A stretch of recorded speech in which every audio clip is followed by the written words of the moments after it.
कसं ना, जेव्हा आपण इन्व्हेस्ट करतो कुठल्याही स्कीममध्ये, कुठल्याही प्रॉडक्टमध्ये, तेव्हा मार्केटप्रमाणे त्या स्कीमचे रिटर्न्स हे फ्लक्च्युएट होतात.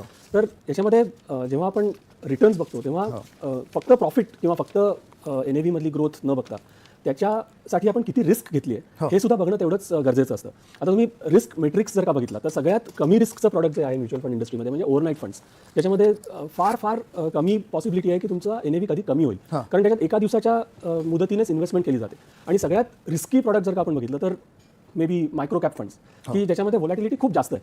म्हणजे ह्या प्रॉडक्ट्समध्ये आपल्याला इन्व्हेस्ट करताना हे माहिती असतं की पैसे वाढले तर खूप वाढतील, कमी झाले तर खूप कमी पण होऊ शकतात.